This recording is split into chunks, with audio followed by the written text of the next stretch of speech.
that would require. However, we have certain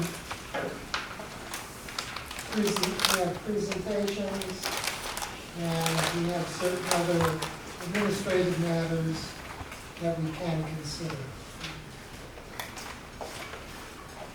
So, I call this meeting to order. Resynchronize your watches so that it is now noon as per the agenda. De facto noon. Item 3, item 1 that we've been before. Approval modification of the agenda. Does anybody have any items to submit for discussion at this meeting? Okay, hearing none, we will move on with the agenda as published. Item 4, I should say.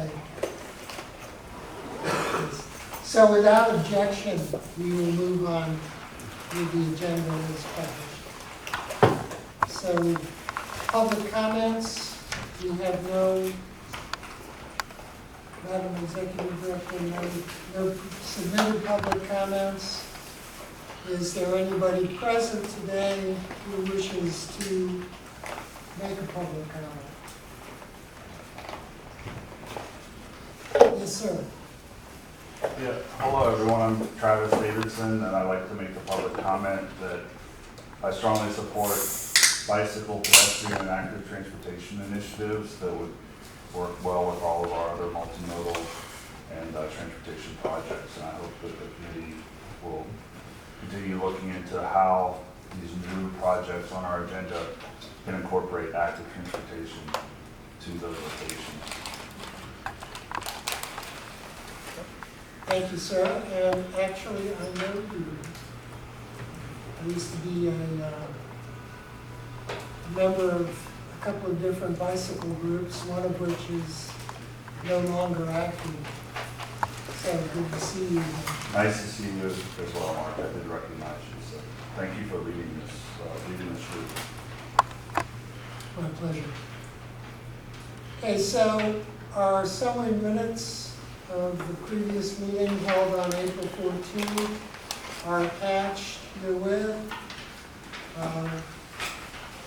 Due to a lack of a quorum, we cannot approve them at this time, so we will carry them over to our next meeting. Item 6, we have a membership update. Thank you. We've been trying to get more members to the CAC, and we've been very active getting new members on board. So in your agenda packet under item number 6, you will see we've added members from, we will go around with a round of introductions for some of the new members who might not know the others. But the agenda item under 6 shows the new members that have been approved by the PDC and TPO boards. I know Mr. Jim Collins from Isle of Wight County, this is your first CAC meeting after the board approved. I'm looking around to see if there are any new. Sharon Anderson, I know you've been there a couple of previous meetings, but this is your official meeting as a CAC member, so welcome to both of you. And that being said, because we have some new members, Mark thought it would be good if we go around and do a round of introductions. And I can start off, Mark. Yes, ma'am. So I'm Pavitra Parsasarathi. I'm the Deputy Executive Director for the Hampton Roads TPO. Bob Crum, our Director, is on jury duty today, so he couldn't join us. But I'm going to turn it over. Okay. Sharon, would you give your elevator introduction? Good afternoon. My name is Sharon Anderson, and I'm a resident of Portsmouth, Virginia. And president of? And the president of my community, which is Ebony Heights Civic League.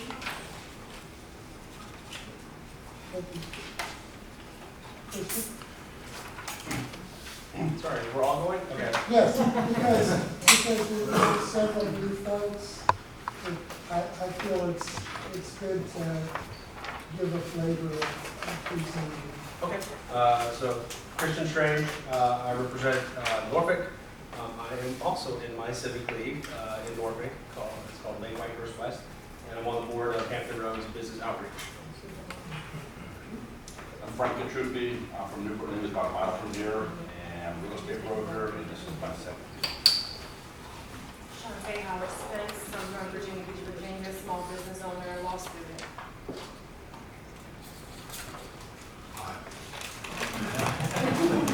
You're one of our presenters. Go ahead and introduce yourself. Brian Slater, City Newport News, Department of Engineering.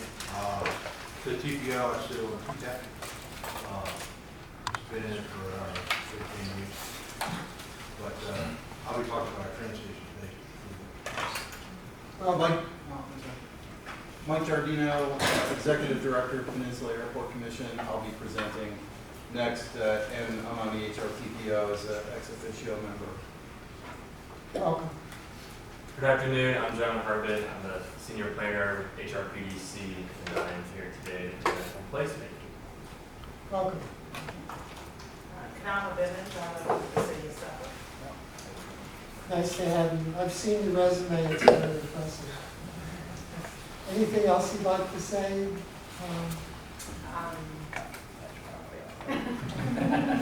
You are, I was there, I was like the research center. yeah, hidden no longer. Hi, I'm Mike Sawchuk, retired Navy, 21 years. I'm also with Suffolk, CAC, and kind of the other side of contracting now. Also work for Langley, but the Air Force side. Bud Curtis, I've been on the committee longer than I probably should have been. I'm from Newport News, and I represent Newport News, and I work with the Newport News Local Parties. And you serve as our vice chair. I serve as a vice chair. Thank you very much. I'm John Kish.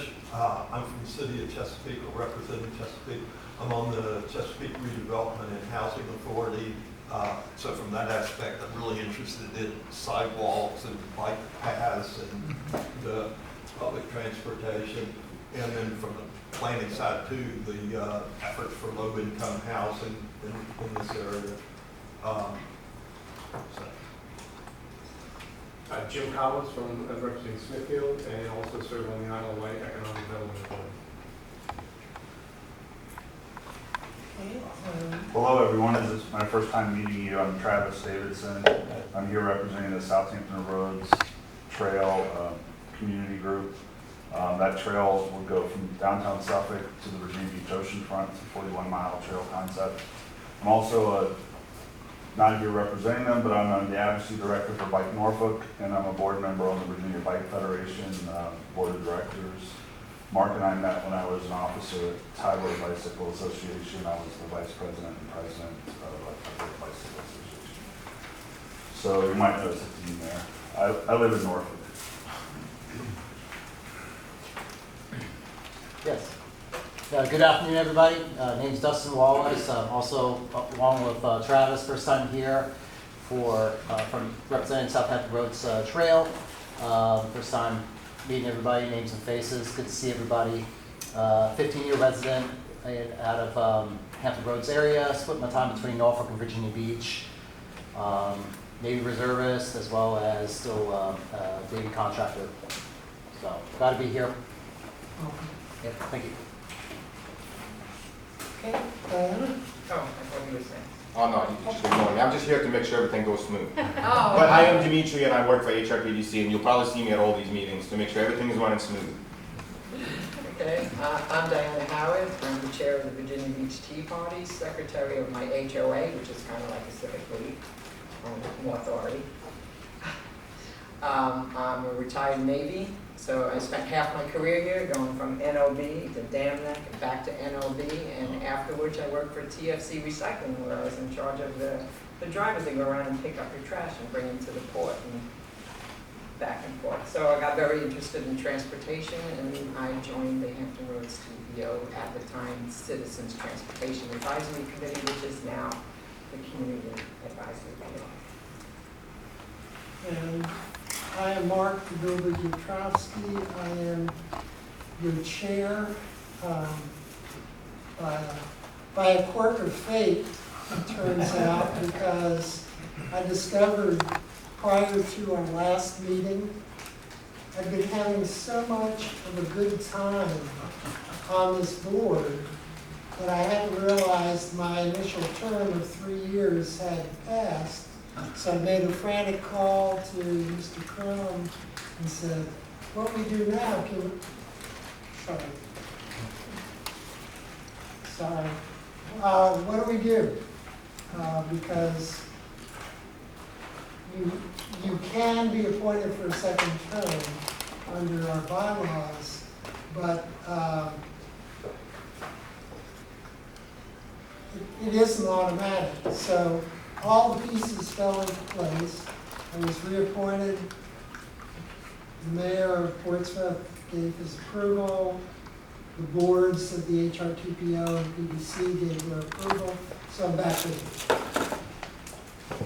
And I'm happy to be here. Okay? Item 7, will you do the introduction? Last month, April, sorry, my months are all over the place. We had the Norfolk Airport come and give us an update. We wanted to have Newport News as that presentation as well, but due to conflicts, we couldn't make it happen. But so this meeting, we have Michael Giardino, who's the Peninsula Airport Commission Executive Director, who talk to us about the Newport News Williamsburg Airport International Airport. Thank you so much. The conflict was hip surgery. Good to go. I used the stairs. I didn't use the elevator. I guess it worked. Great place. Respectful of your time, I'm going to roll through these. You can ask any question you want, maybe save for the end. But I can handle any topic dealing with the airport or the aviation industry. So if I read some stuff to you, don't. There's some eye chart stuff, and I'm not testing your eyes. I too am retired Navy. I did a 26-year Navy career. I flew H-46s. You would have seen me up and down the James River to Felker Army Airfield flying 46s, wore all over the neighborhood. One of my first flights, my first flight out of Naval Air Station Norfolk was to this airport. So, after retirement, out of Key West, which was not too bad. I went and I was a village manager for 6 months.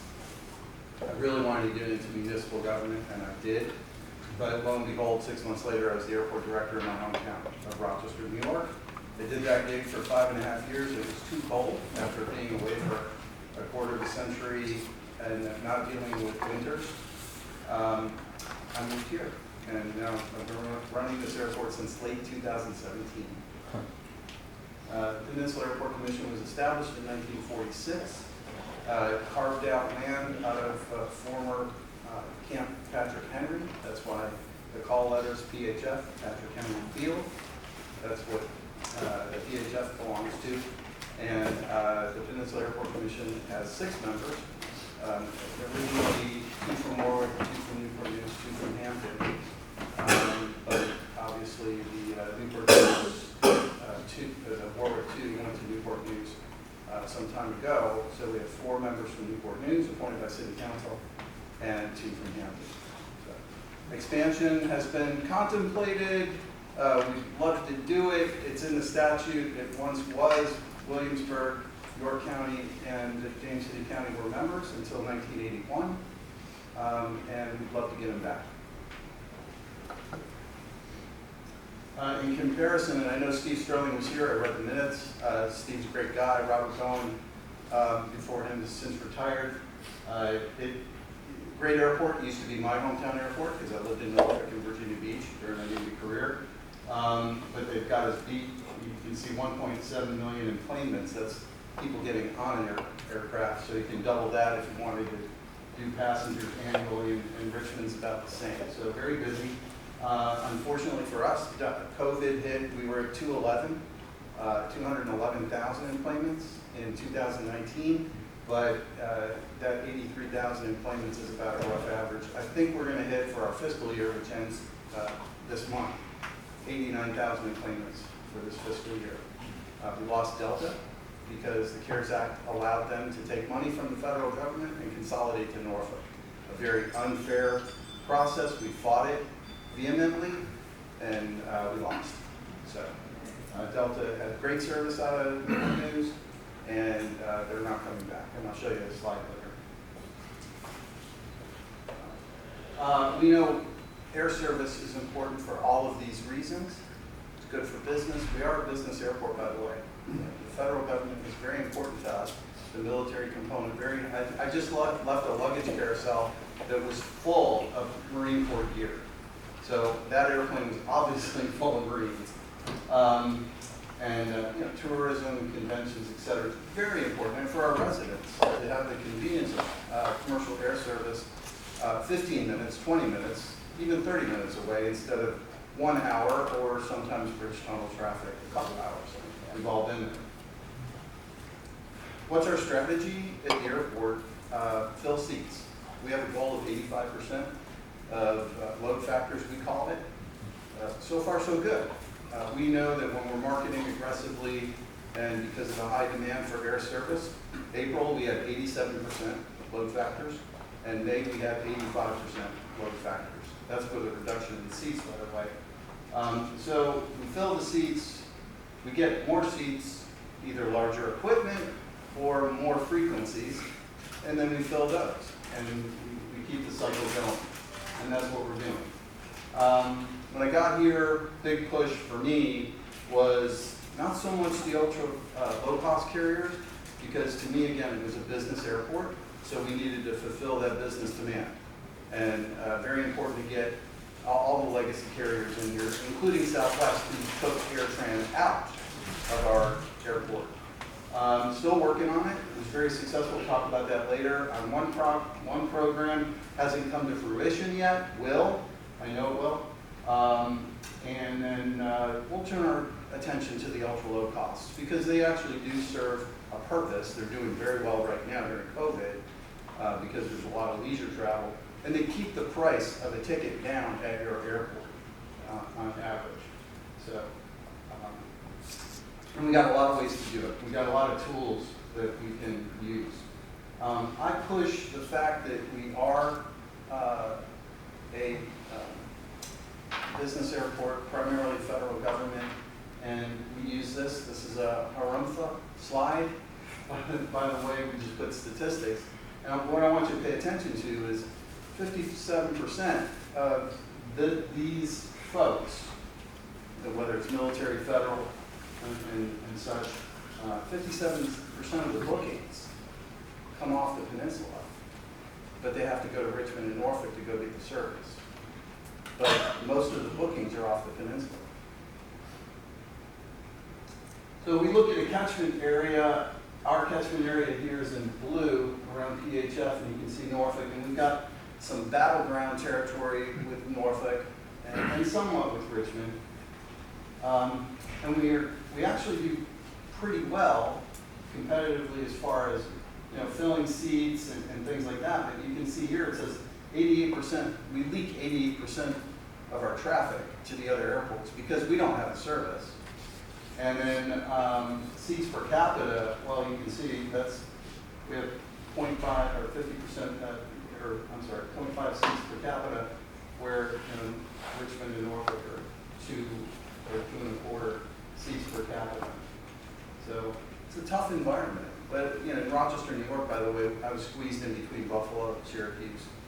Toronto was a big hub, not too far away, and a couple other airports in upstate New York. So a competitive environment is not a problem. In fact, Rochester's grown tremendously, in I'd say a state that isn't doing as well as Virginia or Commonwealth. Anyway. So compared to 2019, because folks have asked me how you doing compared to 2019 and COVID, Well, our passengers, we're very resilient. You can see the resiliency is the figure on the right, which, you know, we're maintaining 60% of traffic where, you know, Norfolk 72 and Richmond 61. But look at the seat capacity. I'm down 60% of the seats I had, even more. Delta left, American has reduced service. Sometimes I don't have a Philadelphia flight, like right now. Lost the Philadelphia flight last year, it came back in June of last year. This year it's not coming back till November. There's a pilot shortage, there's a regional jet pilot service issue. So this takes you all the way back to the AirTran days when the airport was serving 1,300 people a day outbound. And here we are now. You can see COVID is the dip there, but we're about 200 people a day right now. It used to be 1,300 AirTran days. When I got here, it was about 600 to 800 people a day. Again, good air service on American to Philly and Charlotte, and the Delta flights were always full. We had 13 nonstops a day. But now I have 4 to 5 nonstops a day just to Charlotte. So it's a tough number. But a lot of demand, and we can fill that demand because we know we're filling seats right now. All we have to do is add some capacity, and that's my job. So when people always say your airport's too expensive, well, if you're looking at a ticket price, I agree with you. Supply and demand tells you that. We have a lot of demand and very little supply. So at times, you're going to find an $800 nonstop airfare. I'm going to Reno for an air conference on Saturday. I booked my trip a long time ago because I knew $800 fares. I heard of even a $2,600 nonstop fare from California to Michigan recently over the summer. There is so much there's reduced capacity and so much demand out there. Ticket prices are going to be high for a while. And that doesn't account for fuel prices right now. So how expensive is the airport? And we're self-sustaining, by the way. We don't take any tax dollars. So no matter what you hear from people, the only dollars we receive are grant funds for capital projects, and that's part of the National Program for Airport Improvement Program from the federal government. And we do get Commonwealth funds, but those funds come from excise taxes from the transportation industry, just like HRTPO. But sustainment, who pays the salary, who pays the lights, that's the Peninsula Airport Commission. We're self-sustaining. So when we put that number over the cost per person to enplane, our costs to the airline is $4 per enplane passenger. Compared that to Richmond and Norfolk, we're a bargain to the airlines. So convincing the airlines to come from a financial perspective isn't the issue. We've had a little bit of, you may or may not know, my predecessor was convicted of 23 felonies, now 22 felonies, because the appellate court just turned over one of those. He didn't steal enough money fast enough, according to the judgment. So a reputation problem is what we have. But we fixed that. We fixed it. So how do we do it? Well, when we recruit air service, we can waive some rents and fees. Again, you saw the low cost of the airport. The Newport News EDA is the fiduciary for community funds that were once used to take ValueJet, build the AirTran brand, and create an airline whose competitor killed them and put us where we are today. So it can be done. And there's 1.2 million in the piggy bank. I'll tell you later how we're using it right now. And so there's a way to do it, to recruit air service. And then, of course, you know, the Commonwealth has now a fund that's been put in place to recruit air service as well. So we did win a federal grant to put together a package worth $2 million for United Airlines. Oh, by the way, in December 2019, they told me what they wanted to do this service without even getting these funds.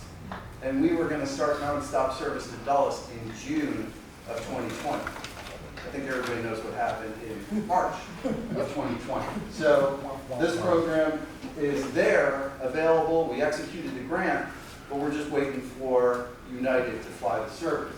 What's the problem with United? Well, they're like everybody else. You see all the spiders? Now, all these routes have been canceled out of Dulles. So, and everybody's experiencing that. You may have read in the paper recently, 6,000 flights were canceled over the Memorial Day weekend. Delta, United, the bug hit Alaska and Southwest, and it's finally hit American Airlines. There was a Wall Street Journal article just recently that American is also cutting back. We're experiencing that right now. Again, I lost my Philly service till November, and I hope to have a more robust schedule in September, but maybe not. So as soon as this ends, I hope to get the Dulles service going with United Airlines. Okay, that's an executed grant. We're ready to go. A little bit on marketing. We changed our branding a little bit. Newport News Williamsburg International Airport's a mouthful. We're just going with Newport News Williamsburg Airport for now when we advertise. We're taking advantage of our strengths, which is it's easy. It is easy. You know, we don't walk a long way like you do in Norfolk and Richmond. We park. Our parking is very convenient. We have shuttle service for our parking even, and we may start doing valet as well. So we're just playing with words. Lose weight, easygoing, it's about time. And that's what you're going to see in the media. We do have a clear vision for capital improvements. I wrote up $193 million worth of capital plan all the way through 2027. That's a lot. You may have heard we did receive federal money through an airport improvement program and also part of the last bilateral infrastructure bill. We have $10 million coming over 5 years. It's not a lot of money in airport dollars. It's not a lot. It takes a lot. We did a taxiway. It cost $5.5 million, and it was just some improvements to lighting and some pavement. So $193 million is a lot of money. I realize that, but we've got a 30-year-old terminal building. And if the government wrote a program for terminal infrastructure, and we have a 30-year-old terminal building that needs money, I think we're a perfect match, and that's what I told the government. We'll see in a couple of weeks or days when they announce the grants.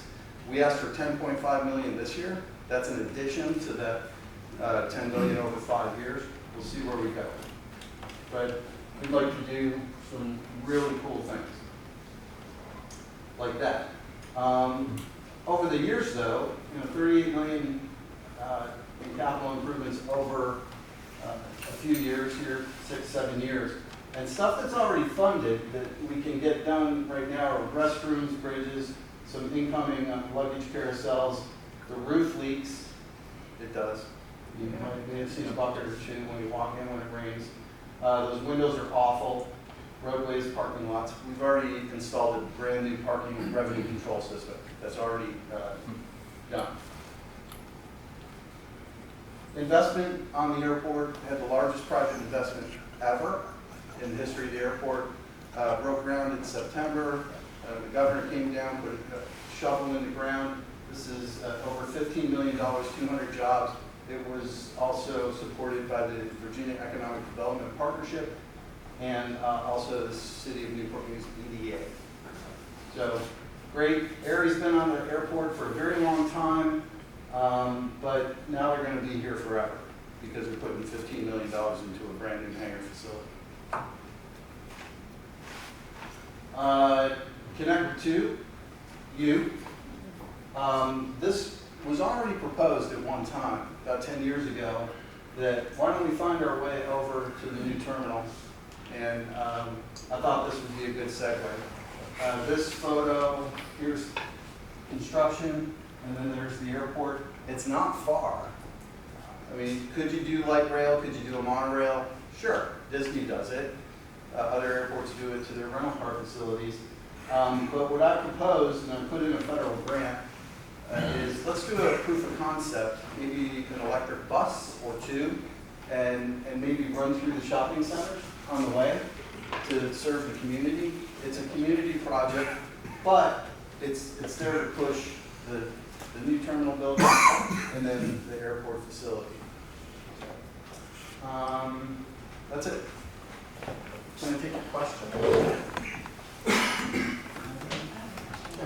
So, you mentioned the challenges with competition amongst other airports. Have you considered diversifying into cargo planes and like private jet air travel? Absolutely. We're doing really well on a private jet. I've been looking at the numbers. Could you Oh. repeat the question? Yes, diversify the portfolio as far as aviation concerns, but there's also real estate too, right? Cargo, also private jets. We are doing well with private aircraft. The people flying in and out of here, I don't know who they are. Sometimes I do. If you look at the tails, you can actually look who's flying. But we get quite a bit of NetJets traffic or private industry traffic. Great tenant with Smithfield, et cetera. So that's happening. Military doesn't pay us, but it's good to have the activity. Sometimes they pump gas, which we get fuel flowage. And then cargo, absolutely. I didn't mention every project that we have, but we have in our portfolio of projects 4 acres of cargos ran. And we've talked to Amazon, we've talked to FedEx, UPS, DHL about laying that out. And I've also talked to an ultra low cost carrier who does 20% of Amazon traffic. So yeah, we're constantly talking about that. More of area development, but on the commercial side, trying to get, because cargo's big, that, right? Everybody's shopping Amazon. Yes, sir. I live in the area, so I see it. Can you mention Air Force One? Yes, yes. We talked about it earlier, but thank you so much. Air Force One frequents the airport. It does touch and goes, and people are always wondering what's going on. I don't know what's going on. It just happens to be one of the favorite places for the squadron to come down. Obviously, it's not Air Force One when it comes down empty, but they come down, do touch and goes. We actually give our outgoing chairperson a Air Force One model. It's been tradition at the airport for many, many years. So, but we have had 3 presidential visits and 2 vice presidential visits in the time that I've been here, which is only 5 years. So even when it is Air Force One and Air Force Two, we seem to be the favorite airport. So, which is something nice to tell the airlines when I'm pushing the airport. That, hey, if Air Force One chooses us, why don't you? And we have, I talked to every airline, by the way. I didn't, I could go forever, but this gentleman's time, your time, in respect to those, or with respect to those. We talked to every airline, by the way. I did bring Delta slides because I thought I might get a Delta question, like when are they coming back? It's not hopeful. They're a much smaller airline than they were pre-pandemic. And they were very successful, and they acknowledged that, by the way. The flights were profitable, and they were full. They can't argue with that at all. It's just a different environment today than it was.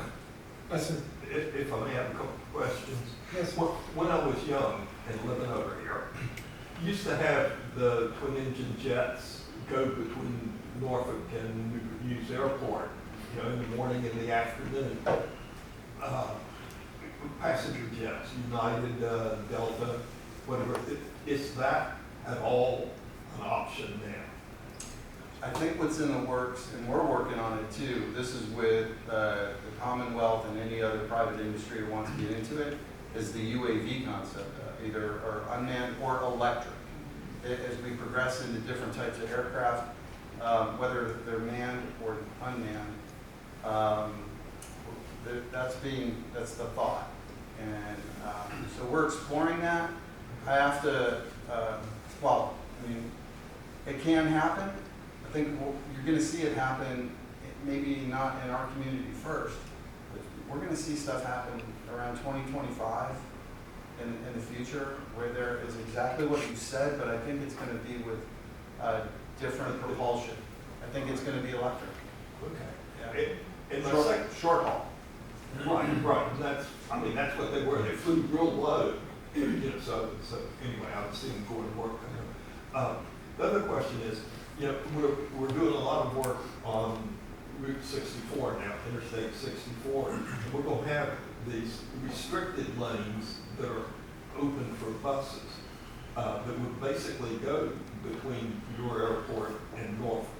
So is there any way to capitalize on the fact that if I lived on this side anywhere, I could go to your airport, get a security check at your airport, rapidly because it's not crowded, and get my luggage checked in, put on whatever, an electric bus, and run to Newport News in no more than an hour and a half or 2 hours that I would have to get to Newport News early. I mean, to Florida early anyway. I mean, is that an option to capitalize on part of what you have here? Yes, it is. It's happening right now in Binghamton, New York, where they're actually processing people at the airport and driving them to LaGuardia. So that's in work as well. And I'm not pleased about it. I'd rather have the airplanes. But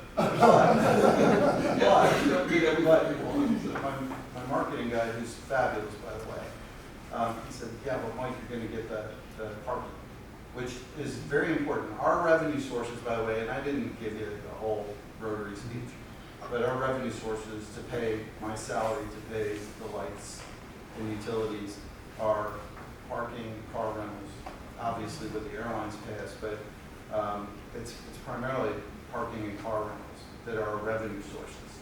So no matter how we make the money, we need to make it.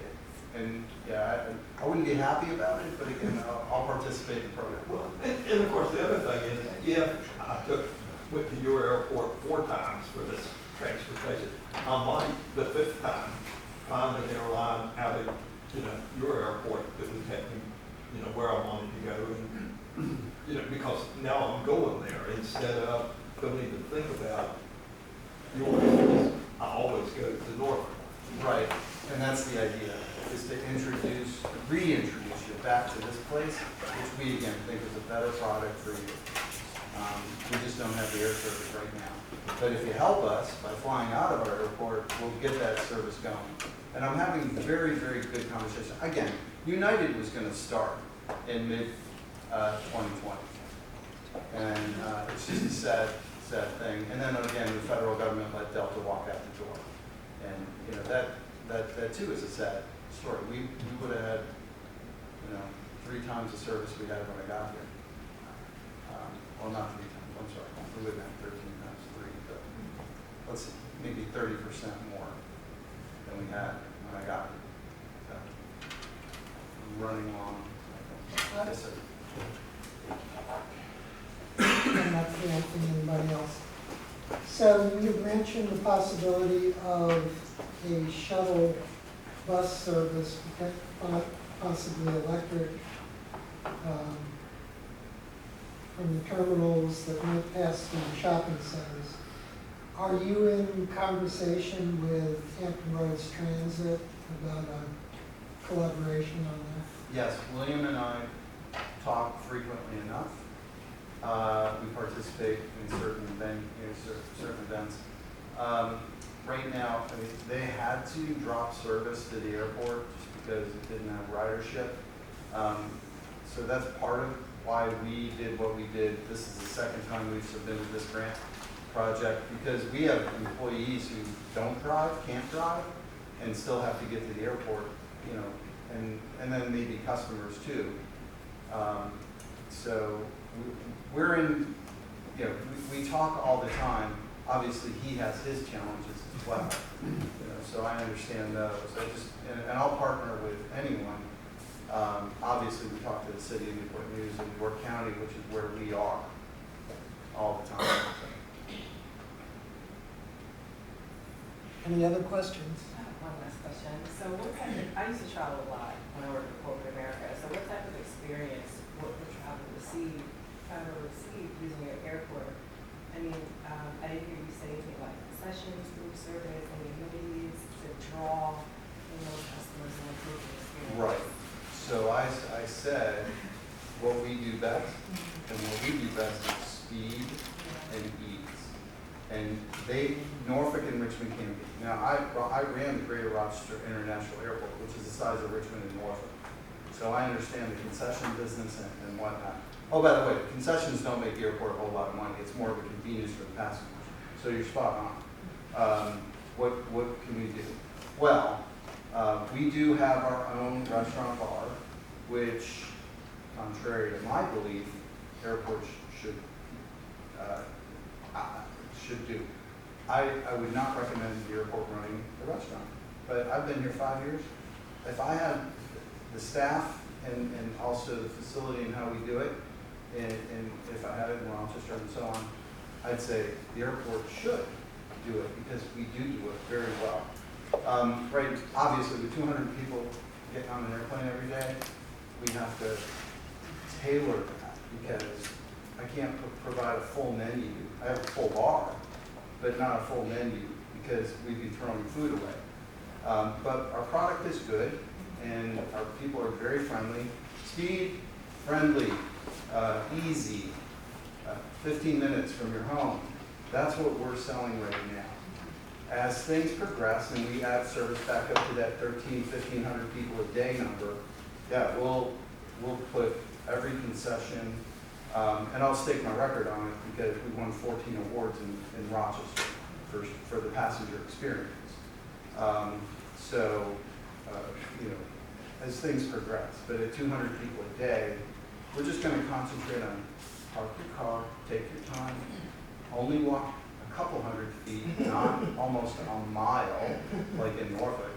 You know, and they have to take out their moving transport and so on. You know, so it is about the passenger experience. In there, we have bathrooms, so better restroom facilities. That's funded. Again, a better terminal, you know, that experience. But right now, it's about speed. Speed and convenience. Thank you so much.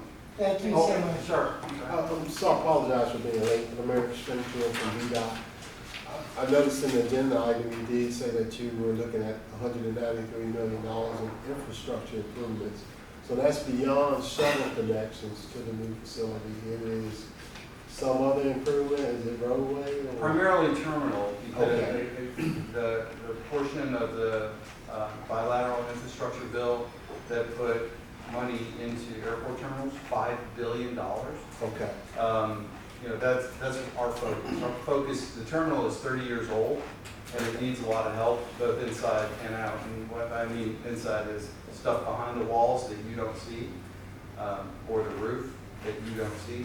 So focus there. But also the rest of the property, we talked about cargo, talked about roads, again, connected to the terminal, et cetera.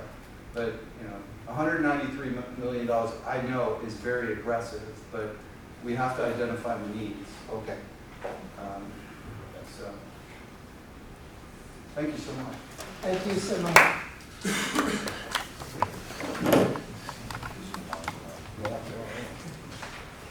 So it brings us to item 8, regional placemaking in Hampton Roads, presented by Mr. John Harbin, HRPDC Senior Regional Planner. I almost feel like we should have you go next.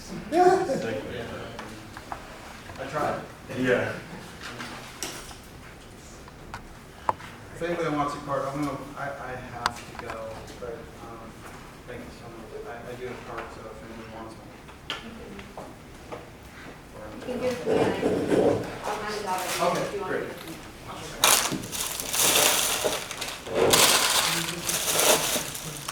Wrong clicker? Really slow.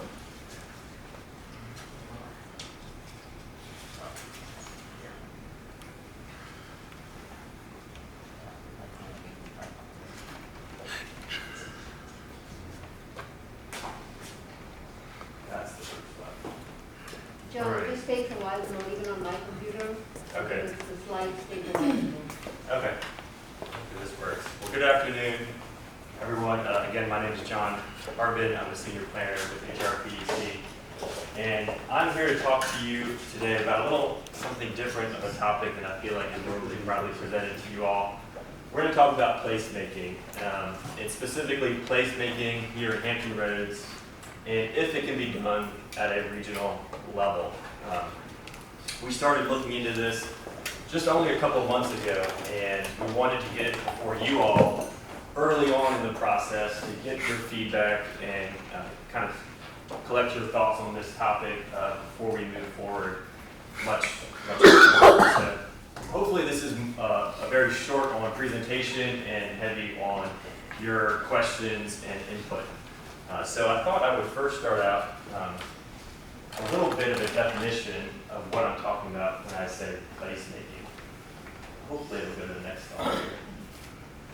There we go, perfect. All right, so what is placemaking? Simply put, placemaking is turning a space into a place. It can take a variety of forms, but it results in strengthening the connection between people and place. Placemaking is both kind of an overarching idea, but it's also been used as a very hands-on way of improving a particular neighborhood maybe, or a city, or maybe even a region. Ultimately, placemaking inspires people to collectively reimagine and reinvent the public spaces and public realm that serve as the heart of our communities. This graphic here just shows kind of all the different facets that a place can be made up of. You know, everything from the geographical boundary to its access, to its history and heritage, to the types and mixture of uses. All of these kind of play into what makes up a place. And so I want to go through a couple examples of placemaking, and we're going to start at the global scale. You've got the Eiffel Tower, you've got the Savior, Jesus Christ, you've got the Opera House. Everyone knows where these places are without me telling you, I bet. These places are icons, they're landmarks, and they have stood the test of time. They've also been generated through the community, through grassroots. That is an important aspect of placemaking, and they have not come from the top down. Moving domestically, you've got the Painted Ladies, Central Park, the Bean, the Arch. Again, without me telling you where these places are, you probably know instantly San Francisco, New York, Chicago, and St. Louis. These are landmarks that really define the places in which they sit. Locally here in Hampton Roads, we've done placemaking, and we're doing it. In Norfolk, you have the USS Wisconsin docked in downtown in the Elizabeth River Trail running straight through it. That is probably one of the most iconic landmarks within Hampton Roads. You've got the Neon District, which represents the new energy of Norfolk, and all the murals and public art, event space, and restaurants and such there. And then you've got the Ocean View Fishing Pier, one of the oldest piers here in the region. It represents kind of the old salt vibe of Ocean View. Here on the peninsula, you've got Williamsburg, James City, and York counties that have kind of coalesced around their history and created the historic triangle with colonial Williamsburg, Jamestown Island, and downtown Yorktown. You also have kind of a new thing that they've come together on called the Edge District, which is taking a route or an old kind of strip mall area around these three localities on Route 143 and kind of created a new brand and a new image for it that's attracting new beverage producers, eateries, shops, and the such. Back across the water, you've got, of course, Virginia Beach, and you've got the boardwalk and King Neptune. Again, probably one of the more iconic places within the region. You've got the Vibe District there at the oceanfront, and all they've done to infuse public art into just standard public infrastructure, like a sidewalk and intersection. And you've got the new Lesnar Bridge, which they spent additional money to light it up at night and create a whole program of lighting throughout the year that serves as a beacon and kind of a gateway into the city, not only by boat, but if you come across the Chesapeake Bay Bridge Tunnel. So we see the value in placemaking. It has many attributes, such as improving the quality of life for residents and visitors alike. It helps to build and strengthen communities, and it can help raise regional awareness for those in the region and those on the outside as well. And it's one of those things, I think, that the whole is greater than the sum of its parts. And that's really what we're trying to do here and look at. So I also want to talk briefly about placemaking versus branding. The two are distinct from each other, but marketing and branding can go hand in hand with placemaking. We've had several branding initiatives throughout the region, the 757 campaign, regional tourism collaborations, maybe something in the water, kind of major events like that. But while branding is sort of about assigning a name to a place, placemaking is about creating a physical place that's of value to a community. So that brings me to this. Can placemaking be regional? This is where we're really here to collect your thoughts and ideas. We've come up with a couple that I want to just kind of throw out there, but we really want to hear from you what makes sense. The first is doing maybe an inventory. What are the places of Hampton Roads that make Hampton Roads unique, that make it special? And maybe how do we knit those together to create something that's of regional importance? That's something that I think you all might be able to help on as being representatives of your various communities. Funding. A lot of these things cost money. They cost additional money than what might otherwise be attributed to a certain project. So can we identify funding sources that would help promote these sorts of placemaking projects throughout the region? Can placemaking also build on regional pride? There's a group called 757 Proud. They're doing a lot of sort of regional branding, regional projects, but can we build on that and create kind of a more regional pride campaign? And then landmarks. What are our landmarks here? What are we missing? And what could we build together as a region? So those are just some initial ideas. I'd love to get your feedback and ideas and your images of places that you feel are of value to Hampton Roads, and maybe we can start building out that initial inventory. And so with that, I'd love to hear your thoughts. Yes, sir. Well, if Travis didn't beat me to it, I'm going to say the Breakfast of America Trail and the Southampton Roads Trail are a couple of great regional pieces that are useful and that reflect the region, also are unique to the area, and hit a few landmarks on the way. Yep. Southampton Roads Trail, goes all the way down to Suffolk, goes through Historic Driver, and ultimately will connect to Virginia Beach when they get around to building all these things. Yep, that's a great example, and I think that's something that we would like to look into is how do we tie all that together, maybe through wayfinding, maybe through some sort of branding sort of thing, but absolutely. HRPTO's Active Transportation is working on the regional trail plan and taking inputs until the 15th of June on that draft plan. Steve Lambert's leading that effort, and I have to agree with Mike. I mean, the Elizabeth River Trail part that you showed there, that would connect to that Southampton Roads Trail, and that Southampton Roads Trail then from downtown Suffolk would Birthplace of America Trail go right up to Williamsburg through the Jamestown Ferry. And then the Birthplace of America Trail down here on the peninsula side, I mean, it's named Birthplace of America Trail because it goes through a lot of historical and areas where people need to be or want to be. So while the trail itself wouldn't be the place necessarily, it could connect those places like it does with the Wisconsin downtown Norfolk. So that's a great point. And connecting them makes people want to use them, right? They want to go. People really enjoy riding their bikes or walking or running through downtown Norfolk where the Wisconsin is. Because it's a place. So, or the Lessener Bridge, which has a great bike walk path that we fought for. Yes, sir. I'm not going to say anything new, but water obviously separates us big time. So we're already that close to the south side. Not really.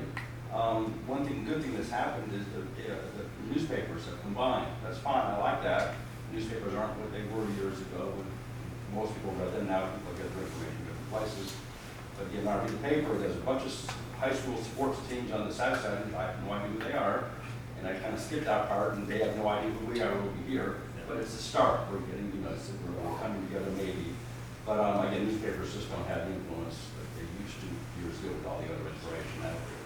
I'm telling you bad things. I can't say anything good because I don't know what they are. But anyway, the Hampton Roads Bridge Tunnel, that will help. When traffic gets easier back and forth, that will help. What other thoughts, ideas?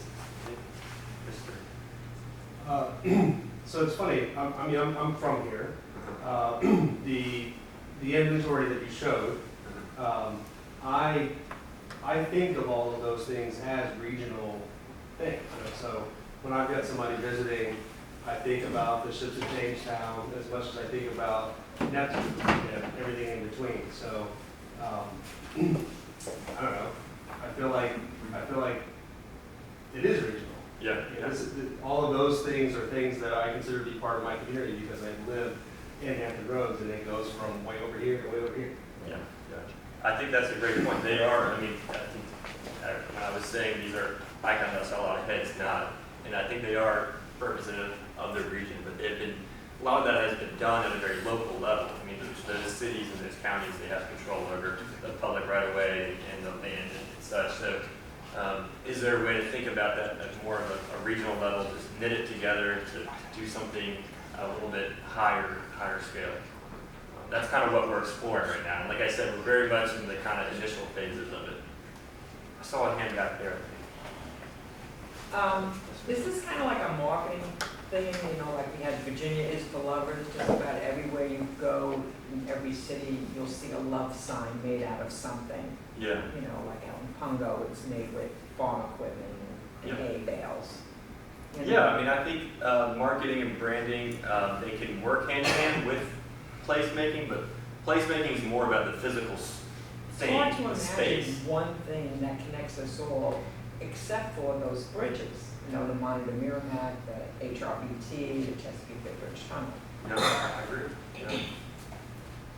Maybe what opportunities are there with those bridges? How about one of those ships that has a casino on it? What do they call them? River cruises. Yeah. Yeah. Especially now that Norfolk might be looking for a new. Any other thoughts or ideas? Years ago, Williamsburg, Jamestown, and Yorktown had the same problem. They were all doing their own individual things. Mm-hmm. They asked a bunch of the tourists, what's going on? Almost everybody said, why are you promoting only Yorktown, only Jamestown? So they've gotten together. Good for them. I guess you're asking similar thing for Hampton Road, how can we do it? Yeah. And along those lines, is Virginia Beach has their department of tourism, Norfolk has theirs, Portsmouth. You've got a bunch of different ones, and at some point, maybe they got to figure it out. Because the average tourist doesn't care if they're in Virginia Beach or Norfolk. They don't even know if they're in Virginia Beach or Norfolk half the time. Yep. So maybe the tourism industry can come together and not so much fight each other, but work with each other. Yeah, and I think that's a good point because I mean, placemaking, it's not only good for residents, but it's good for tourism as well. It creates places that people want to visit, the boardwalk, Jamestown Island, those places that are magnets for not only residents but visitors alike. Question. So, how are you incorporating augmented reality with physical placemaking? You know, that's the new thing with data. And that data that comes with that metadata. And maybe there's opportunity. Yeah, there's opportunity there. Most times when people before they even travel, they put it on Facebook, like I'm thinking about going on vacation. So how do you guys snagging and snapping that information to use it for this purpose? Yeah, I think that's a great suggestion. We haven't, like I said, this is very new sort of project sort of thing for us. So I think that's a great point that we need to look into how that feeds into the physical space. Yeah, the augmented and the physical, because people are coming to be more, you know, like hermit crap, you know, internal, working from home. Yeah. So how can I try Virginia before I actually invest in it? Yeah. That's an interesting point. Yes, sir. What about the Norfolk Naval Station as a place. Sort of iconic for the whole entrance to the harbor. And then the Great Dismal Swamp. I mean, I don't know what you do with it, but Yeah, it's a unique. It's definitely a place, yeah. It's unique. And then we have the canals, the Dismal Swamp Canal, and it's the George Washington Canal going out here. Very few places have, navigable canals like that. Yeah, yeah. Yeah, I think those are great examples of other kind of significant places of Hampton Roads. Absolutely. And John, I just wanted to mention the state parks, like Surrey has Chip Oak State Park. I think every county probably has some type of state park facility. And it's not so much about just using existing spaces, but creating new spaces. Is that part of the process as well? Certainly. Yep, yep. I wonder if the localities wouldn't see some benefit in, although I'm not a big marketer, but in this instance, I think that it might be useful marketing or getting the information out, thinking about the parks, like they have like a passport, or like these are all the places to look. Like what if we looked at that regionally instead of just each city, look at our places. There's great places, we all that live here, if we have guests, we're looking outside of our cities to take people great places. Yeah. So why, if tourism kind of looked at it regionally, or if the cities would ask HRPTO to help put together some materials to drive people to know what's great all around the region.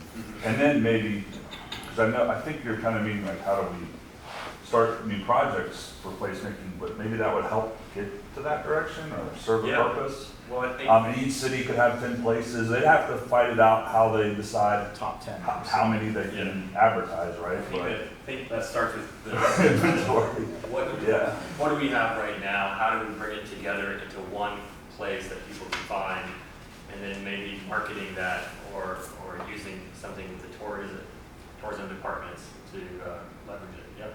So, and mine goes along with those. So, are you guys looking to actually create a place, regionally focused place like the Eiffel Tower, for instance, so everybody knows that's a Hampton Roads place? Or are you trying to create something like I was thinking about in Boston, they have the Freedom Trail.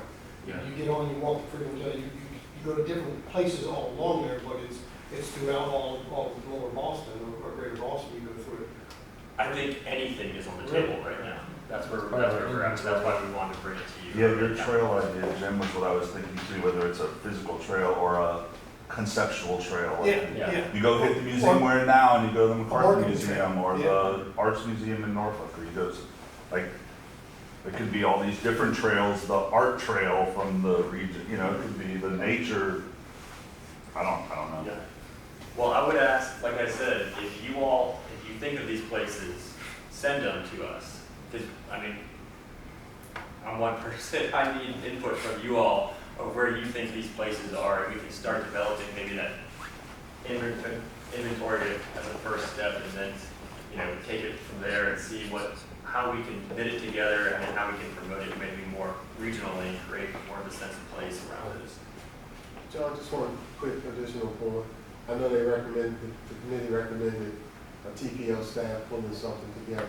But there used to be a magazine called Hampton Roads Mag, and it kind of identified some of the city places. I'm not sure if that magazine is still in production or not. I haven't seen it in a while, but I don't know if anybody else remembers Hampton Roads I've Mag. seen it before. Okay. I know Best Hampton Road still floats around. It's a Okay. huge advertising magazine.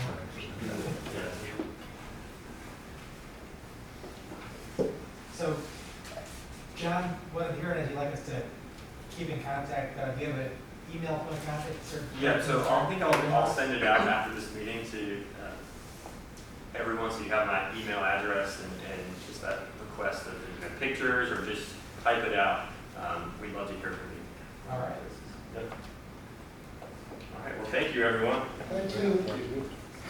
And just so everyone knows, Mr. Chairman, I can add, all these slides will be on our website too. So the same location as the agenda, these slides will be posted if you need to go there. Yes, ma'am.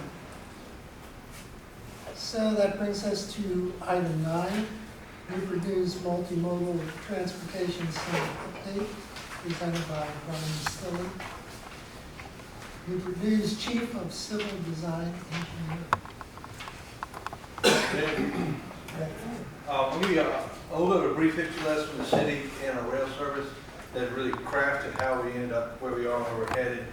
Going through picking the right location for the new station, how we developed the plan of what we wanted to build, and then how to actually bring it to fruition. And then cap off with what I hope will be our service. And there's some jokes in here that we'll touch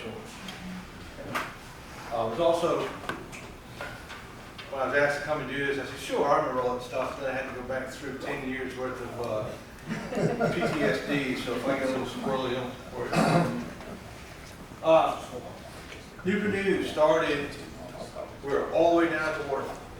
Our city stopped at 50th Street and stopped about where the 664 line is, came down to 39th Street and ran over towards Elizabeth City County for about 8 or 10 blocks. In 1891, we had 8,000 people. That was it. Hampton was a little bit smaller, they were all the way down, and where Fort Monroe is, 2 large rural counties between them. Warwick County stretched all the way up to James City County. They had a Lee Hall Depot, which was a bulk cargo depot that just happened to have passenger service in a car attached to the back of a cargo train. Chesapeake in Ohio built an extension to downtown Newport News. Collis Huntington, which ran C&O Railroad, also built boats down here, and his successors still do. A lot of times in historical infrastructure, it was who you knew and where they wanted to go, and he had a boat yard and a coal yard, so he built his trains to it. That's how we ended up with a full-service passenger rail system all the way down to 23rd Street that connected you to the ferry to Norfolk. At that time, Norfolk was the only city on the south side. Chesapeake and Suffolk and Virginia Beach were all just a farm. So the fast way to get anywhere to the outside world was to leave Norfolk, come across the water, get on the train, and roll north. There's an urban station, clock tower, really beautiful building. Problem is it built on mush. And after about 40 years, the building started to collapse. So in 1940, that big, beautiful clock tower came down, and we got the brick bunker. 1940, the cars started to pass all over the modes of transportation for how people travel. If you're going long distance, you're still taking the train. Air service hasn't come in substantially yet. Built the same location, still in the heart of downtown. Still don't have any expansion of the city. We've gone a little bit towards Hampton, taking up a little bit of Elizabeth City County. Now we're about 20,000 people in 1954. So we still haven't gotten to anything like we've gotten now. As the cars continue to take over the country, the train traffic diminished. Phoebus over in Hampton lost their train service, transferred to this station. Shortly thereafter, in 1971, C&O ceded control of all of their passenger rail to Amtrak. It was consolidated up. And then people started leaving downtown Newport News and moving to Warwick County, moving to Elizabeth City County, because suburbs became all the rage. I live about 2 miles away. When I was built in 1950 in Warwick County, it was where the supervisor level folks in the shipyard lived. Didn't have to pay city tax, they paid county tax. In 1958, enough people had left the cities and moved to the counties couldn't afford to operate. They needed schools, police, fire, all those sorts of things. And so, first Hampton and Newport News tried to get together into one city to stay the premium city on Hampton roads. Neither Hampton or Newport News were willing to give up their city hall. So each one turned around and married their sister in the neighboring county. We incorporated them with Warwick County and extended all the way to James City. Hampton took in Elizabeth City County, went all the way to Coast where Langley Field is, all the way up through like Master Langley in that area. 1981, we have further moved away from downtown. The 23rd Street station passively the end of public accessible downtown Newport News. There's a Newport News Marine Terminal, and then the coal terminal's passed right there. When the station was moved, it moved to Warwick Boulevard, and Mercury Boulevard, and Jefferson. It's a 5-minute ride from the station, you're not on the light. A 2-minute ride, you're in Hampton. You have access up and down Jefferson and Warwick. It's an easy regional station to get people to come to. But they're not walking to the station anymore, they're driving. So now I got a parking lot. So my used to be tiny station without any accessories now has all the pieces. One thing they gave up when they moved the station, they parked the train to get on the train on the main line. So if you're loading and unloading, the coal trains can't get to the terminal, the bulk trains can't get to the terminal. So we have 2 tracks. So they'd have to come down, change track, go past the passenger train to come back. CSX seceded C&O, now they own all the tracks. Amtrak is just a user. Coal trains have a whole more revenue for them than passenger trains. So CSX was hesitant to allow a lot of stops for the reason it's limited to the 3 trains we have. Now we have 2 trains a day. Bus transfer in 1981, it was faster to drive a train from Richmond here to take a bus to Norfolk. 2022, it's faster to take a train to here to take a bus to Norfolk. You get on a train in Norfolk, you gotta go to Petersburg and then turn up. Wow. It's a mess. It takes about an hour longer. So come on, see us. This picture here, that's the main line of the track where the train sits. That's the parking lot, where we are thin on amenities in our old station. Now with the lobby sitting over there, it holds about 25 feet. So if you're not there early, you're waiting in your car, and you just run across onto the train. We're driving train traffic through choice riders. If you want to fly somewhere, like say you want to go to New York, it costs $100. Drive to Norfolk, because I can't help you anymore. It's $100 to fly. $250 to take the train. For reasons that defy logic, but it does. So one of the things we're doing with the train traffic is having to have better stations, better amenities to draw people in to want to take the train, because it's not fast and it's not cheap anymore. Excuse me. The other issue we have with the station at Warwick Boulevard is the old Amtrak trains only run in one direction. They can't turn around and run backwards. So the train leaves the station here, runs all the way past the coal terminal to a turning point, turns around and comes all the way back up. It takes a ton of time. Nobody likes it. So we decided in 2001 to really make a concerted effort to figure out how to get better train service, keep the passenger service. 7 or 8 years worth of kicking around ideas. What do you think? Where do we want to go? How do we want to get there? We really started looking at things like our distribution map over here. We've got neighborhoods, we've got attractors and generators. Where do people want to go in our city? Where do people want to travel? How do I connect to my neighboring cities? You know, it's something where if I've got a station that's all the way south, I can better serve Isle of Wight. But I stick it to everybody in York County, Dixie County that wants to come down, so we've got to drive all 27 miles of my city to get there.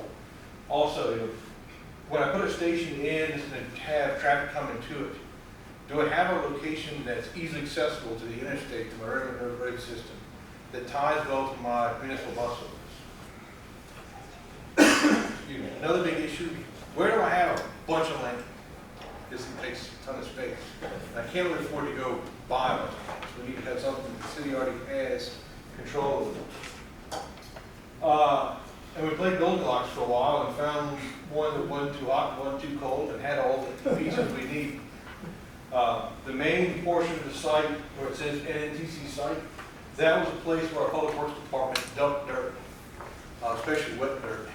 Let the water run out of it and then take it all away. We've got a couple of facilities now that take the place of that. And so it was just sort of there, tucked in the woods, couldn't really see it, didn't have any main issues.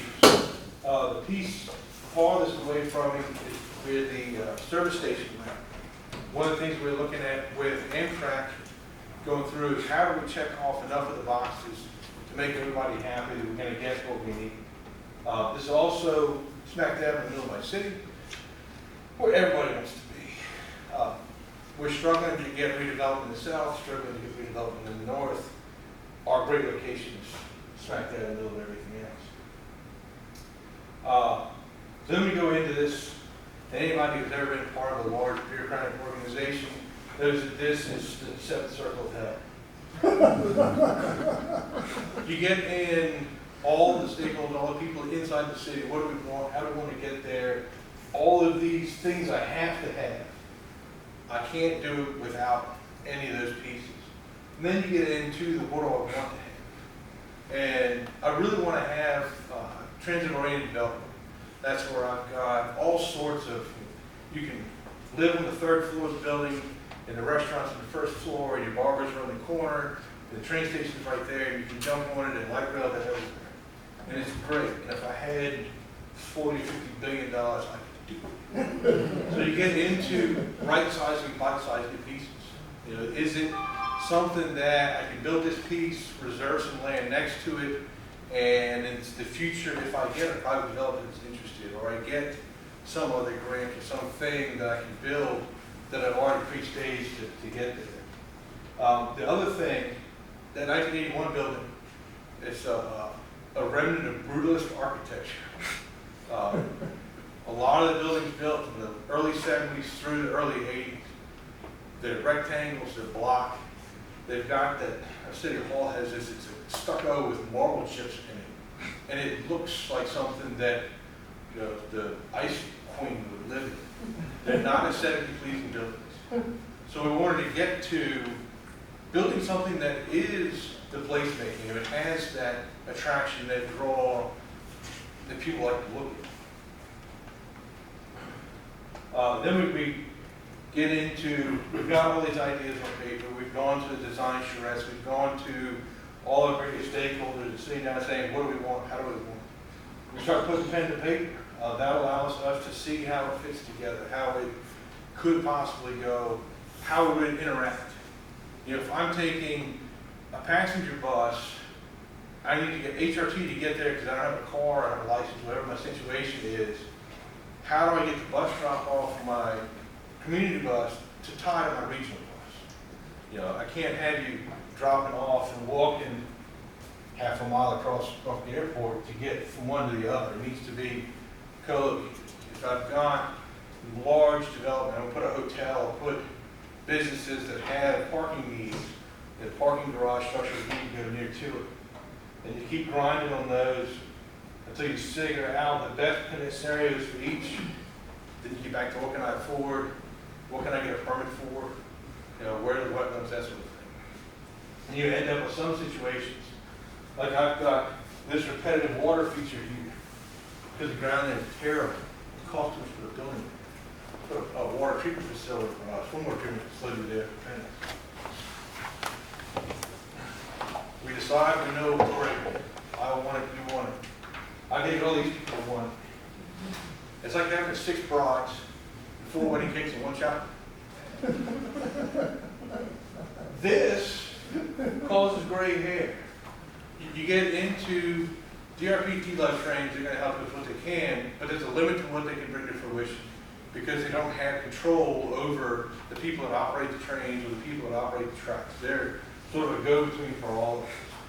Amtrak and CSX, they're an old wedded couple. They can't live without each other, but they don't really get along well. And neither of them wants to cede anything to anybody. And we're in a situation where we're going through, I have a raw water line, actually 2 raw water lines that feed our treatment and distribution plants for all of the peninsula. We're right through the site. HRSD is a massive force main and right through the site. All these pieces either have to be relocated, shifted, moved, or I've got to move my buildings and structures away from it. Where my water line is where I need to put my platform. Platform sits on 140-foot piles. Draw a pile next to a water line that's been there since 1880. The other thing we get into, we started the show, $20 million is our spitball estimate. That was great for about a year. Then Amtrak came in and decided they wanted some things. Federal Highways decided they wanted some things. The world decided the construction would cost more. So we had one round of grants we went to. Had to go back and find another pot of money to go after that was in the $20 million range. Luckily at that time, DRPT came up with what's called the IPROC funds. Inner City Passenger Rail Capital and Operating Account. And we're the first customer. So they didn't have any rules. We came in and said, I have a need. And they said, I have money. And we said, great. We made sure that the rules that they put together and our needs matched up. It gave them an easy first win for their program. It made us whole for about an hour.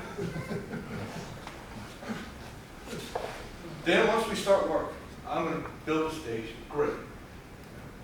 I've got small print here. Funding drives the structure. Federal funds and state funds, they act different. They work different. I can't spend federal money on something I'm not going to own. I can't get Amtrak to come here if they don't own the station.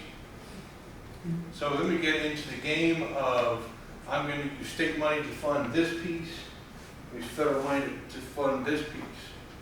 Well, federal money is like oil. A drop of it in your reservoir and it's all oil. You can't drink it anymore. So on one project, turned into 4 projects. They're all related, all connected, all the same plan set. But we pretend federal government gives what you're paying for, state government gives what you're paying for, to keep the rules squared away so we don't get any issues. Stakeholders drive the schedule. Plan, moving forward. Day one, I've given a list from each of my stakeholders. Here's what I have. Great, we start. Day 100, a stakeholder comes and goes, you know what I really need, and I'm not going to move forward without, is, and they give you. Then on day 1,000, sometimes it's the same stakeholder that came to you on day 1.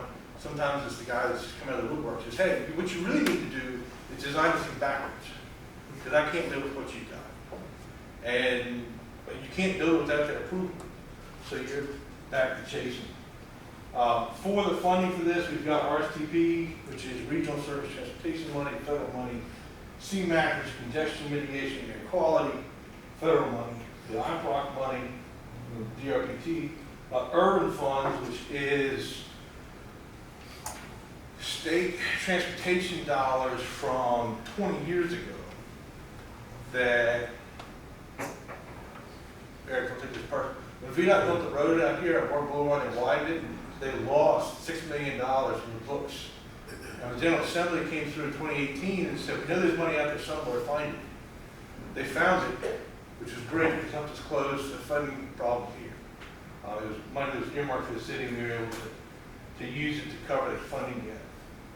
And then we got some local money in to cover the fees. And our 6 garages are also with us. I'm not going to read all this because it's terrible. I do a fair amount of briefing and advising for the mayor. And every year, or every 2-3 months, for about 4 years, I'll be asked, am I going to see a train station? Yes, sir. It's common. We're getting it. A couple of highlights. In 2012, there's an agreement signed with DRPT, VDOT, and the city for those federal funding dollars. It said we're going to build a train station. Got going on that. 2013, we came up with those 6 pictures of what we thought we wanted to do. 2014, we showed them to Amtrak, and they said, that's great. You got to build me a maintenance facility. Yeah. I got a $20 million train station, $18 million maintenance facility. It's got a siding. They pull a train over, it's got a little crane, they can swap parts out, they can clean the trains, do everything they need to do so for the next day, the train can go back in the winter. Fine. Now I got a shortfall, DRPT comes in and fixes my shortfall. Everything's happening greatly. We've been working with FTA, Federal Transportation Administration. Yeah, they're this federal companion to the Federal Highway Administration. They're happy with our environmental document. So you got a category exclusion, you've done all the work, go for it. FHWA comes to the table last minute and says, wait a minute, the money's mine. I get to make the rules. CE is not good, you need an environmental assessment, EA. Sets it back a year. But we only do it. We come through 2015, we actually put pen to paper. 2016, we split up into 4 pieces. 2016 and 17, we started having agreement challenge between all the pieces, all the people on how we're going to come together. 2017, CSX says, hey, that drawing I told you in 2014 is great. Move the track over here. And so we went back to the drawing board and started redrawing the project. 2018, my favorite term that gives me a headache today, a non-binding term sheet. Took us 3 years to negotiate with Amtrak. Says, if I build a station, they might service it. Not even though it says, hey, this thing's great, we like it, we think we're going to occupy it, we think we're going to use it. 3 years, he said we might do something. All right, 2018, we get done with the design, sort of. We start working in the field. Real pretty groundbreaking. Everybody comes out, gets a picture taken. We got all kinds of great speakers. Everybody's excited. 2019, everything pauses for a short time while we get our last of our agreements done. We say, all right, we're ready to bid. Great. 2019, put it on the street for advertisement. $47.9 million. That's what it's worth in all total. I think I'm going to be about 47.7 by the time I get done, as long as we don't find any more nasty dirt or fun pieces. Because we split it up in 3 projects, I now have 3 contractors occupying the site. It's a big site, but everybody's working on about 10% of it. So the initial contractors are grading utilities. We've got a couple places we know the ground's not very good. We put up a surcharge, a mountain of dirt, and let it sit for months. Ground underneath consolidates it. Once it's consolidated, you can start doing the work. Well, some of the consolidated work requires a pipe to be moved first. HRSD sewer line, our water lines. If I put a big mountain of dirt on it, when the earth consolidates, pipes are going to break. Yep. So I consolidate where the pipes are going, move the pipes. Then I consolidate where the pipes work. Each of those is about a 5-month game. So they can't run concurrently, stretches of construction. My platform sits on both of those places. The platform contractor can't start work. And to some extent, we were able to stage a notice to proceed so that we told the guy doing the platform, look, you're not going to start for 10 months.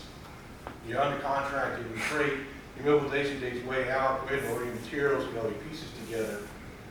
Let's start going that way. Anytime that there's a conflict, an issue between working 2 contracts, we all come to sit together, we're friends again, find a way forward without causing delay, because every time we delay, it costs money. Other issue we've got. This is back in the woods. You can't really see it. Construction materials grew wings. So we ended up with security crews and cameras mounted out there to limit theft. And when I say theft, you're talking about somebody coming in and picking up 10,000 pounds of steel in the middle of the night. Goes away. So the other thing we got, because it's back in the woods, we worked for a year and nobody could see anything because it's hidden away. Then we started putting things up. After we got the grading done, all the initial pieces, I had a person call and said, we're so happy to see you started working on the train station. We were on month 14. Yeah, great. Then we built a sound wall in front of their house, so we bothered them. This is the platform being formed out and poured. This is the station building. The wings you saw before are built into the roof. This is, if you're in the lobby, looking back, you'll have a counter and then some office space in the back. And this is where you'll be able to sit in the station and then drop the platform in the train cars. And that's the architectural finish of what it'll look like at the end. But we're on schedule to be complete this fall. Amtrak's supposed to occupy the other part of the winter, and we're pushing them to transfer the train station, train services over almost immediately. Wow. And the 2 trains we've got now should move to 3. I think it's 25, and we're trying to accelerate that. But we did get some good news that a study was done not too long ago that said that Newport News continues to be the preferred destination, and so now we're going to try and get more train service. Military uses a lot going to Richmond because they can meet on the way to go up to explain to somebody in DC why they did something wrong, and then they can console each other on the way back. It's kind of fun here to ride a train and you see them there. You guys can follow forecasts. Questions? I know there's a lot of information to collect, so we've got it.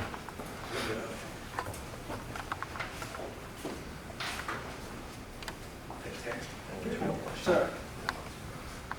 So, a little bit of local chauvinism here. There was a statement you made early on about Norfolk was the only city on the other side. I need to correct that statement. Portsmouth has existed as a named place since 1752 and was chartered as a city in 1859. So Norfolk and Portsmouth. But aside from that, it's always fun to find an engineer who has a sense of humor. And also, as a historian, I'm impressed with how much you described early history as well as more contemporary events. So I feel historically satisfied here. One of the things we looked at when we were doing the initial location and design on was, do we need one station? We better have two stations. The start of this thing came when there was still the hope of having commuter rail between Hampton, Newport News, and Wayne in that run. And so the question was, am I better to have two small stations or one large? And it got into, we used to have a station downtown, we used to have a station downtown to try to revitalize downtown.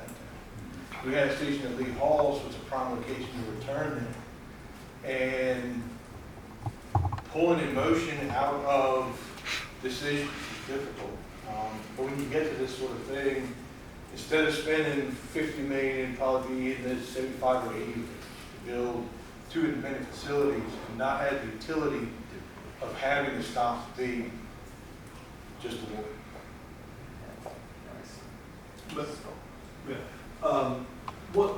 Within the month, my wife and a group of people rode the train from Norfolk to DC, and I think she only paid like $13. It was cheaper for 4 or 5 of them to together ride the train than drive a car out there. Yep. The train to Richmond is cheap. As soon as you turn north towards New York, that's where it starts accumulating fare. Okay, so, and then the second thing is, a few years ago, we were looking at high-speed trains. Probably it's, well, on both sides, but Newport News, I think, had the upper hand on that. Is there any more thought to that? The current plan runs through Longbridge, which is up at the DC Maryland line. That's the current crisis. Once Longbridge is replaced and brought up, it won't be high speed, it'll be higher speed. And then gives you the DC to RVA corridor. I might see that in my working career, but I doubt it. They won't start the environmental study for our piece until after Longbridge is complete. But at any time when you see high speed and you think of a bullet train type high speed, we're looking more at going from 45 miles an hour to maybe 70 miles an hour, the higher speed. A lot of what we get there is the width requirement between the edge of the track, the edge of the right of way, turning radii so that they're not, you don't have any tight turns, they've got to straighten those out. I don't believe you're going to see the passenger draw to justify anything past the improved service and what we've got anytime soon, I think. As long as West Virginia and Ohio keep mining coal, that will control the rails from the peninsula. cargo out of the Port of Virginia and control all the Norfolk Southern track and the track leading to Petersburg for the in perpetuity. So, As many times I've seen you guys talk about this, I just thought about it. This is the same track that runs to the current station, right? well, yeah, This okay, is two parallel. parallels. Okay. What's gonna happen to the home station? That's one of those agreements in that horrible word salad I had up there. Before we could sign all the agreements for the new station, we had about 4 months of discussion of the disposition of the old station. What parts going back to CSX would hard to come to the city. Amtrak was looking at having potentially some offices there for a while. The roof that sits over where the platform would be if we had a platform will go away. I think the building's going to stay and get reconfigured to some extent, and then the parking lot will end up redoing to make it a more usable space. Okay. Any more? Sir? You mentioned multimodal. The Norfolk Transportation Center is along Elizabeth River Trail. Does this connect to any trail or in the Newport News area, like pet access? Not currently, but we are in the process of crafting a new bike and ped master plan for the city that embarked about not quite a year ago. I've got a CE for BRT that runs from downtown to Oyster Point. The next logical terminus from that would be coming here. Part of our issue for transit on the peninsula is we do not have any density. The two main routes I've got, 106, 107 pair and the 111, 112 pair run Jefferson Avenue and Fort Boulevard north-south.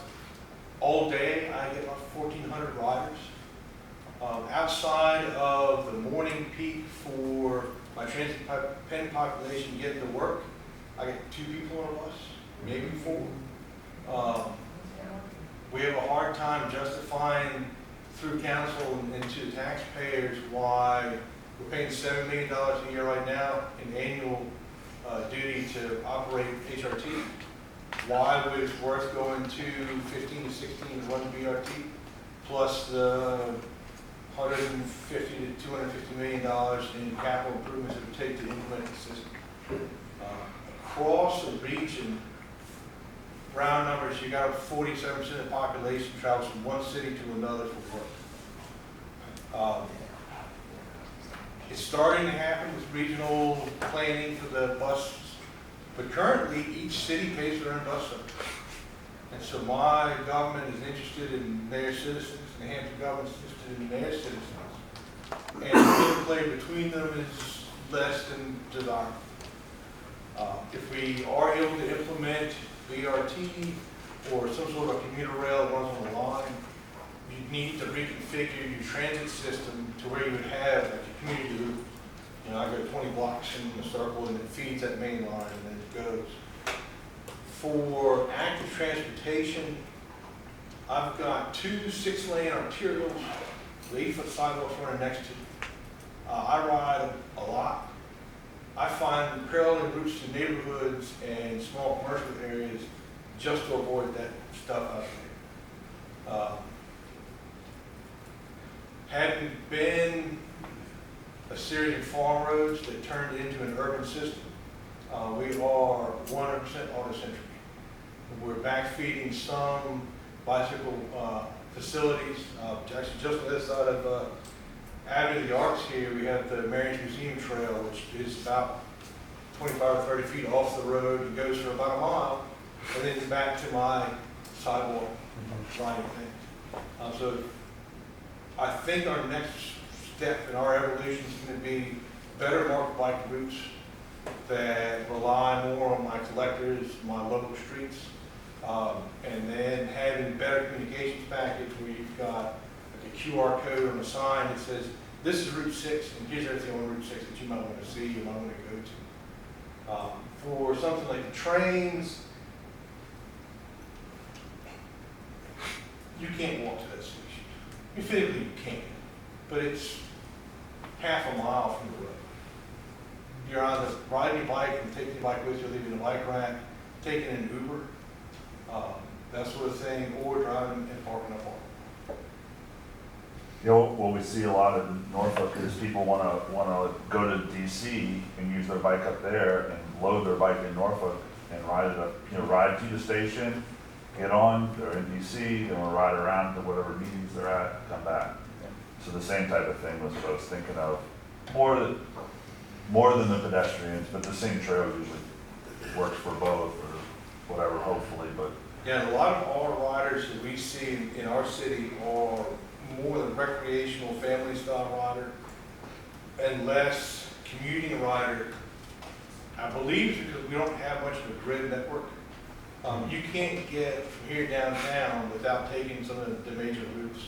And unless you are the bravest of the brave, you're not going to get in the travel lanes much and run with 50-mile-an-hour traffic. Yeah. So we've got the deterrence that limits our capacity to support them. HRPTO is doing some good work that they just did recently in Hampton, where they looked at the level of traffic stress for the different roads and asked the other cities if they wanted to be involved. So I'm hopeful that our other regional cities will look at those, and that's referring to exactly what you're talking about, like a neighborhood street. If you connect the neighborhoods together, because most people feel safe in most neighborhood streets, if you can connect those streets through some safe trails, you can make progress. But or the new bike plan you mentioned, that's a great, usually unfunded, and hopefully we see it by the end of our career, right? But it's a step. If you don't even have a plan, you really have virtually no chance of getting there. With a plan, you have 5% chance of getting it. Depends how much public involvement you can get supported. Yeah, in all things, if you've got a solid champion that's outside of the government, you got a good champion. Yeah, and we know that the Department of Transportation just issued $1 billion worth of grants due this September for localities to apply for. But, will those localities apply for them? That's where we're at now. And that should be the next 5 years, should be $1 billion for bike bed kind of stuff. If we don't apply for it, we don't get it. Okay, folks, we have hit the 2 o'clock hour, and Mr. Philly, again, I appreciate the presentation. I feel much more up to speed on this long-term project than I have been for some time. So our next meeting will be Thursday, August 11th, according to the calendar that we adopted at the beginning. I don't know if there may be some reason for it to move, but please pencil that in on your personal calendars. Old new business, no carryovers, nothing else to add. Okay, then we are at the adjournment stage. Thank you all for coming. I look forward to seeing you next time at the time.